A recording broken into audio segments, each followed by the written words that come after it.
Well, hello once again, everyone. This is Bob Martin, the RCSubGuy with the Nautilus Dry Docks, and back from Subfest. We need to do the beginnings of our next weekly update. We got a lot to cover, so hey, let's get started.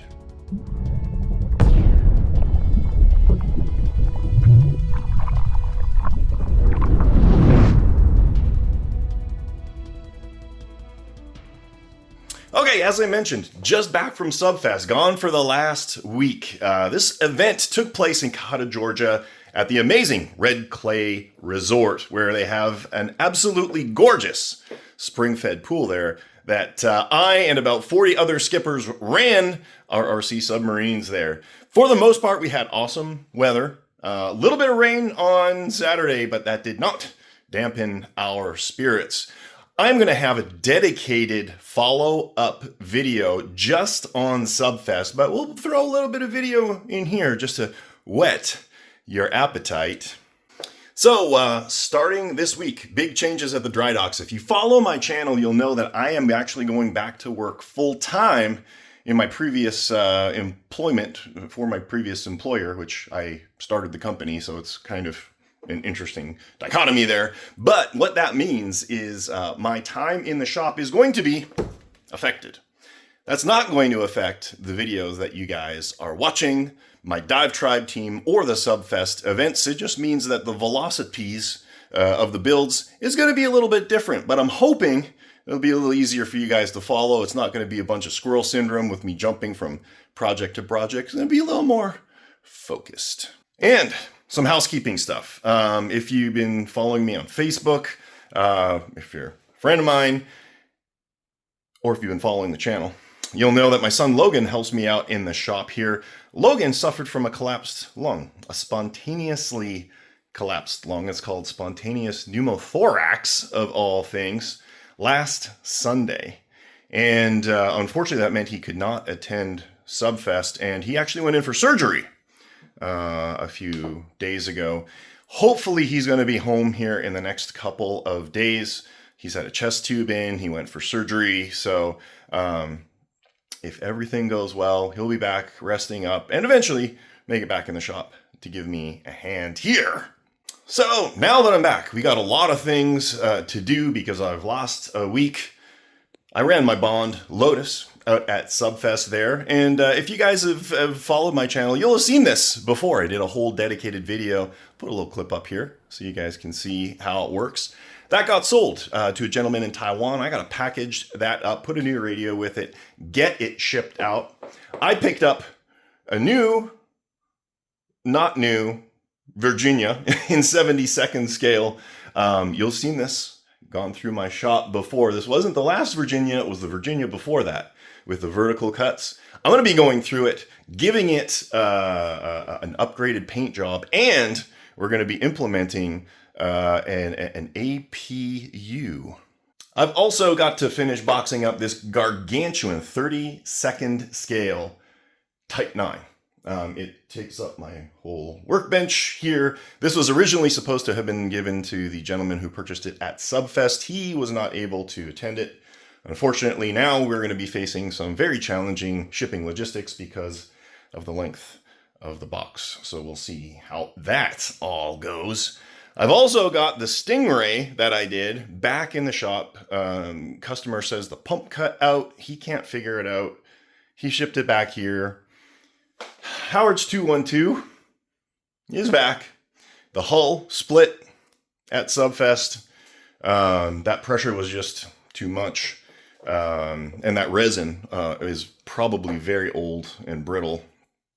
So he's going to see if he can get a new hull section from Engel of Germany. We'll see how that works out.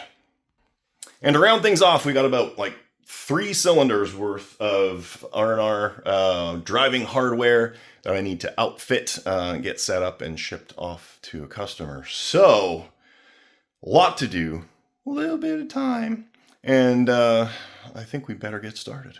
So let's kick things off with this Type 9. This was, I think, limited production and 30 seconds in scale. As you can see, it's absolutely massive. 8 feet long. And this is all the original running gear. We got a really cool, ballast tank in here with a curved top to make sure you get all the bubbles out. Fiberglass tower, fiberglass enclosures for the dry compartments for running all of that stuff. And then, of course, all the white metal, brass, and all of that fun stuff in there. Just a really neat boat. I got to make sure that this is all wrapped up nice and tight so that no damage is incurred. Like I said, the challenge is we got to see if UPS will take something 8 feet long. If not, maybe we go DHL, or failing that, it may need to go truck, which is not going to be cheap. I think the customer is going to be kicking himself for not picking this up at the event. He lived right in Georgia. He was right around the corner. Could have done it, but it's all good. We're going to pack this up and see what we can do. We're going to take a look at this OTW cylinder, which was part of this Akula that we had done earlier. You guys saw that one running out at the pond a couple months ago. We got this to Subfest, and Steve said that he developed a leak in the motor compartment, I think it was. And he could not figure out where it was. I didn't have an opportunity to spend more than a few minutes diagnosing it with him. He asked me to come back and take a look at it. So let's take a look at what you need to do to figure out where you have a leak in your watertight cylinder. So this is the unit in question, OTW 4-inch module. There are quite a number of places to develop leaks with these modules. These seals do tend to crack and dry up. I don't know if you can actually see it there. So that is a major point of leak. The other one is that you've got seal interfaces on both the front and the back, and the alignment is exceptionally critical. It's very easy to get this offset and torque it down, and then you have a massive flooding situation going on. And then, of course, you've got your main drive seal and your linkage seals to contend with as well. So what I've gone ahead and done is install a test tube. And the only reason I did that is because I'm lazy, and I don't feel like pressurizing the ballast tank, which in turn pressurizes the dry compartments, because there is a little vent right here that's drilled through the bulkhead. So as the ballast tank floods, air pressure increases in all of the compartments, unless of course you have a leak, in which case the pressure does not, and then when you go to pump the ballast tank out, it sucks water into your ballast tank. So by putting this test hose in, and all you do there is you just drill in a little piece of 3/32 brass tube and put a little hose on there. Now when you blow into this, it pressurizes the cylinder without having to hook everything up and get the radio out, and which I don't have, and all of that stuff. So the next step is going to be to dunk-a-lunk this in the top secret test facility and blow into this. Now what I did do is I did just blow into it right now, and what I should have experienced was an increase in resistance as I blew, but not.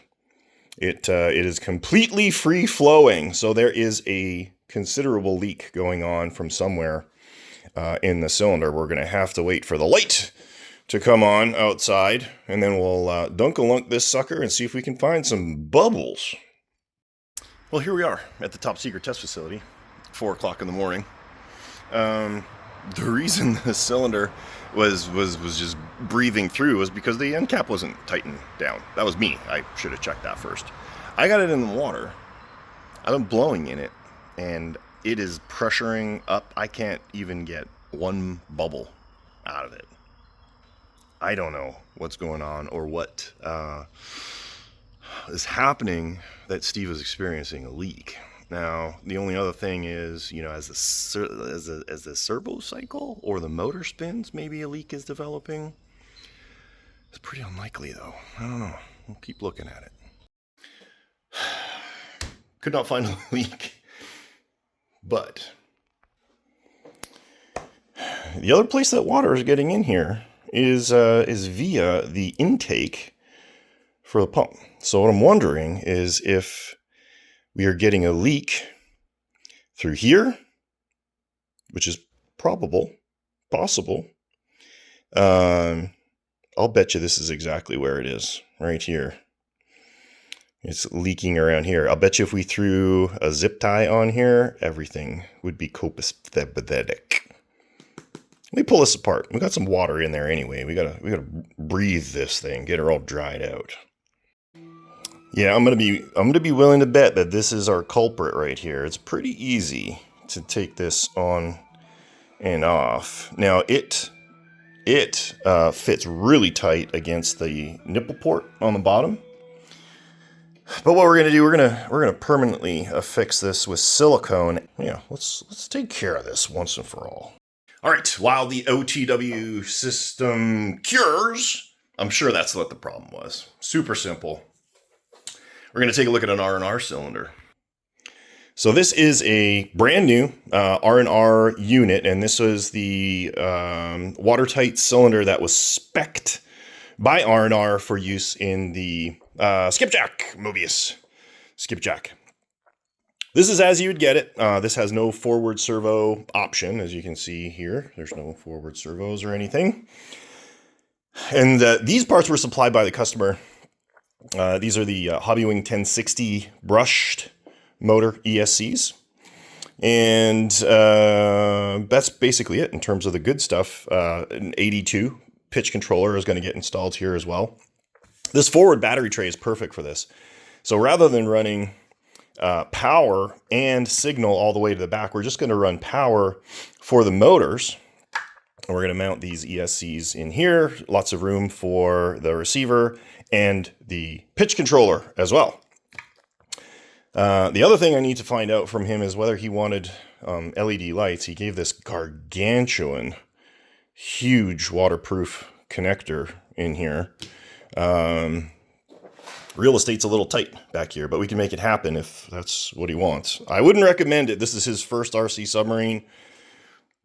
Don't screw around with stuff you don't need to screw around with, is my advice to everyone. But let's go ahead, run our wires, run our servo linkages, and we'll get going here. And actually, you know what? We're going to start with the servo linkages. Low-hanging fruit, people. Servo tester. You can see these are all jacked all the way in one direction. So what we need to do is go ahead and centralize them. The leads have been run all the way to the end. And we'll centralize them, bend up the linkages, get them all set, and then we'll move on to wiring speed controllers. First hurdle, I'm just, okay. Went to plug in the servos. I got about 8.5 miles of extra cable in here. I mean, need to go get shorter extensions. The servos aren't working. I'm like, what's going on? Well, the extensions are plugged in reversed. He's got the ground wires plugged into the signal cables. So now all of this needs to get pulled out and properly done. So yeah, this is what we run into here. 2 steps forward, 1 step back, usually. And this is why you use a servo tester here, people. So 1500 pulses is neutral. Some testers have a neutral button. That's the middle. So if I would have gone ahead and jacked that servo over and attached the linkages, it would have bent and broken everything. So this is how it came from the factory. Center, then apply your linkages, and then attach your linkage rods. This cylinder setup is not off to a good start. So I got both servos hooked up to my tester. And we got one working really good, but look at the servo number 2. Come on, work. Go, twitch. Oh.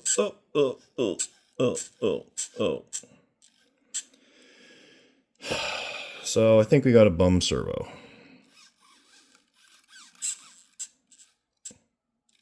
That's poopy. Now I gotta swap that whole thing out too. All right, servos swapified, working perfectly.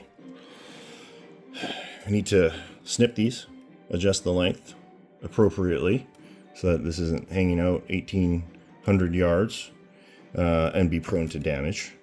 And then we'll get on some wires, and you see I've pre-cut a whole bunch of colored wires here. This is main power that's going to run from the back up to the front to the switch and back again. And then the colored wires are going to be for the pump and the main electronic, or the main drive motor right there. That is a big motor. Just noticed that. That's the brushed option. You also got brushless with these as well. So let's go ahead and do that. I'm going to desolder this cheap, crappy wire, and we'll put the nice silicone wire on here. And then run 2 servo wires and 6 silicone wires all through that little passage. So with these cylinders, the cool thing about them, 2 bolts, and the tray comes off. And now we have a straight shot of pushing everything through versus having to duck around the little insert thingy majigger there. So my advice, you can fight it through if you want, but just take 2 seconds, take the bolts out, and now you've got a little easier way of jamming wires through that hole. All right, I got my cables hooked up. I got my main drive motor electronic speed controller. I got my pump electronic speed controller. Let's take a look at the motor. We're in neutral, and we've got forward and reverse. Perfect! But the pump one works too. Haha, I got you fooled, didn't I? You thought something was going to go wrong.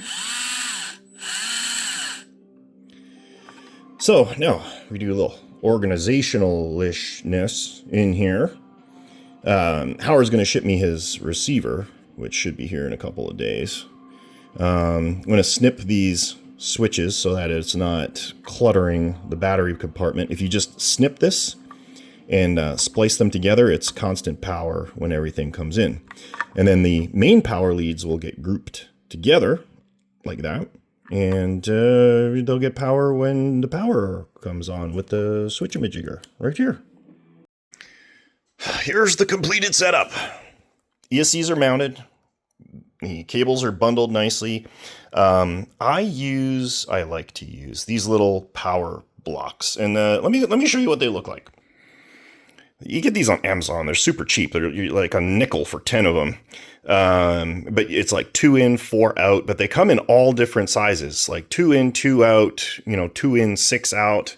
Even for my Crow, I've got, 2 in, 10 out, which are pretty cool. So, and there are different brands. I got these from Jason. He found these ones, LT624s, a little flatter profile, but it just makes maintenance so much easier. You've got the instead of desoldering, you just unclick, and it makes troubleshooting and repair and maintenance just that much easier. It does take a little room up, but if you've got the room, this is the way to go for sure. Just want to show you what this is. So the servo tester is hooked up to both speed controllers right now. The battery's connected, but of course nothing's powered up because the power runs in through the switch and then to the power block. So if I turn it on, we got power. All I'm waiting for now is the receiver, and I'll get confirmation from Howard about the whole light situation. But as I said, as a beginner, I do not feel in any way, shape, or form that Howard or people who are just starting out should mess about with this. It's silly to put more stress on yourself than you need. Get a functional boat, then worry about the bells and whistles. One last thing I want to mention, both of these electronic speed controllers have inbuilt battery eliminator circuits which power your receiver. Not a good idea to run tandem power into your receiver. You want one unit powering it. So what I'm going to do is simply disconnect the red power from one of them because the speed controllers are getting their power from the main battery bus. And then the receiver will just be powered by one of the electronic speed controllers. So don't double power your receiver is bad news, boys. All right, next up in the shop here, I told you I sold my James Bond Lotus, and I'm hoping that I'm going to find some footage of it from the Subfest event. But you guys have seen it before. I've been running that thing around for a while. It's going to Taiwan, and I was using my personal radio to power it, but he needs a new radio. So this is what we got. X14, R9 SX. So I'm just going to go ahead, program everything in here. Now, I could just copy the bin files from my personal radio, but quite honestly, the programming is so quick and the model's so simple, it's faster for me to just simply reprogram it. So let's take a crack at it, shall we? All right, I've got the radio all set up here. I want to show you how it is configured on the radio, and for the new owner, you can check it out so he knows how to drive this thing. Did run into a little problem, though. Let's take a look. So the controls are pretty simple. We got rudder. That's on the right stick there. And we got dive planes. Make sure I don't hit this here. So that's your pitch control. And we got throttle. Wait, let me close this thing. So the stick here engages all motors straight forward.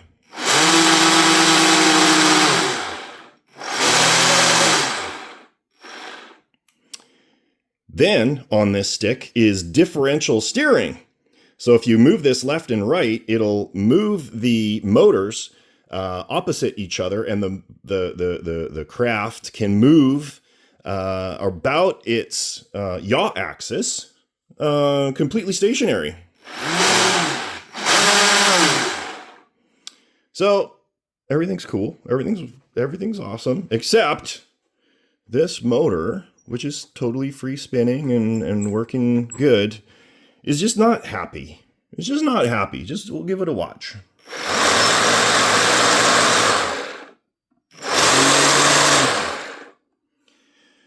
So it could be the motor, or it could be the electronic speed controller. And I think it is the electronic speed controller. So I got to pull that out, take a look at it, see what's going on, and swap it out before we ship this out. Because this is exactly what I needed. A little more work on my agenda. Otherwise, this would have shipped out today. Yeah, super awesome. But that is the way the Lotus crumbles. Yay! Something went right. So I just popped out the electronic speed controller, and there was just a little tiny drop of water in the corner. So I cleaned it out with some alcohol, and now everything is working perfectly. Look at this.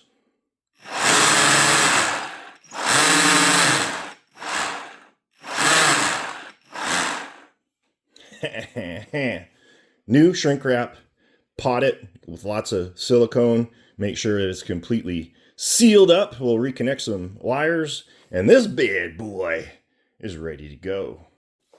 And we're done.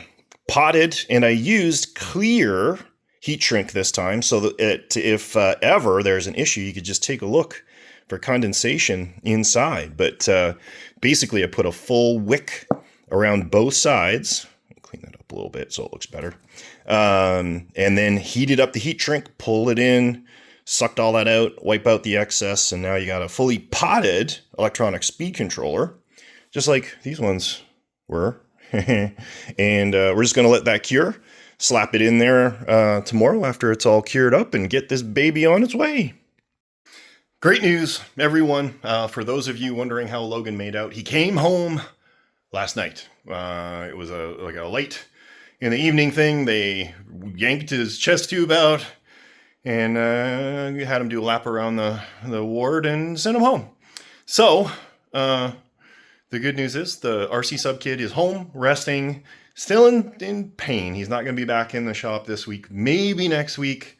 We'll see what happens. But good news for everyone. He's back on his feet and back home again. So thanks for everyone who was giving well wishes and hopes for speedy recovery. Looks like you did a good job. Hey everyone, it's Logan. Just wanted to give you guys a quick update. I am alive. Doing pretty good. Got a good few stitches in my side and starting to be able to walk around again. Still gonna be a bit before I can kind of get back in the shop properly. It's kind of hard to walk around. I got to rebuild my stamina a bit, but doing better. Thank you to everyone for your well wishes and your support. Greatly appreciate it. And I should be back in the shop and helping out relatively soon. All right, now we're going to do a little experimentation. As you guys know, I do a lot of 3D printing. Filament printers, pretty self-explanatory, but maybe not a lot of you know about the resin printing. This is what you kind of end up with when you print in resin. So it's kind of fused to the build plate. You got to scrape it off, and it's covered in resin because it comes out of like a big vat in the bottom. To clean it, typically what we do is strip it off. We throw it in like a big jug of alcohol, and we'll swish it around and scrub it with a toothbrush. Some of you guys may have used an agitator. So it goes in like a vat, and there's like a little agitator on the bottom that spins everything around. Delicate parts can get broken with that. I had a different thought. This is a Vivor digital ultrasonic cleaner. So you guys are probably familiar with ultrasonics. It basically vibrates at extremely high rate and cleans things. People use it for cleaning jewelry, automotive parts, all sorts of things. This was like $60 on Amazon, which is just a very tiny fraction of what you would pay for one of those special agitators from a 3D printing company. The problem is you're not supposed to use alcohol in here because there's a motor, it could spark and cause a little poof. Not cool. But if we put the parts in a baggie and fill the baggie with our alcohol and then put the baggie in the water, all that vibration will get transferred through the bag to the parts, clean them up, and it should be super awesome. So we're going to give it a try, you and me, right now, and see what it does. All right, here we go. You can see I poured some alcohol in there, and it's already starting to, eat off the extra resin. But we're going to pop this down here like this. Sure. Why not? All right, now we need to figure this out. Temperature. 49 Celsius. That seems awfully... We don't need it warm. Let's just keep that down at room temperature. Same thing. Minutes and seconds. We do not need 30 minutes. I'm thinking like, I don't know, 5 minutes? What do you think? 5? 6? Should we go 6? I've never used this before. I haven't even turned it on. All right, let's see what happens.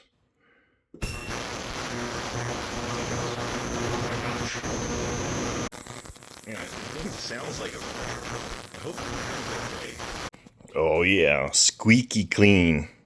Like they're not greasy at all. You can hear it. This is perfect. I'm gonna blow it off, throw it under the UV light. I think we found a winner here, people. I really do. One last little thing before we go today. And I'll come back tomorrow and do all the rest of the stuff, but I wanted to show you something I just listed online. My personal FreeSky X20S in the rare red color. Had a little happenstance at Subfest. It fell, and I got a little tiny chip right there, and one of the switches got busted off. But other than that, it works perfectly. I used it the whole event. I just got an X20R, so I'm going to sell this one for like 75% off what I paid for it. So if anybody's interested in a top-of-the-line FreeSky X20S in the limited edition red, here it is, up listed for sale on the website. Grab it. First come, first served. Okay. That's it. That's the end of the week. I'm not doing anything more. Did not get to unpacking my boats tomorrow, but that's going to be in next week's video. I think these are going to run Sunday through Saturday. I'm going to drop these Saturday instead, so you can have breakfast with Bob Sunday morning instead of Saturday morning. If you don't like that, drop it down below. When do you want this video to come out? I don't care. We'll do it whenever you want. I used to release them on Fridays. You can have breakfast with Bob on Saturday. Or what I'm hoping to do is breakfast with Bob on Sunday. I'll drop them on Saturday. You can figure it out. But next week's video, you'll see me tear into my boats. We're going to get that figured out. We're going to knock out upgrades to that Virginia. Giving you a little preview here as well. It's going to be up on my website. A brand new, unmolested OTW Type 7 with a brand new, unmolested OTW dive module. Hell of a deal. It's going to be up on the website shortly. I'm going to unpack that thing tomorrow, take a look at what I bought. And I'm super excited. So long as this doesn't get yanked out from underneath me, I grabbed another Thunder Tiger Neptune. So if you guys like the last ones that I did, the steampunk version, the airplane version, the Mustang, you know, the P-51 Mustang version. I think this one I'm going to do as like a B-17 World War II with some super aquatic, you know, super neat aquatic nose art and rivets and super cool stuff like that. So watch for that as well. I'm done. You guys have an awesome rest of your day. Drop your comments below. Subscribe to the channel. Do all the things that you need to do. And we will catch you next time.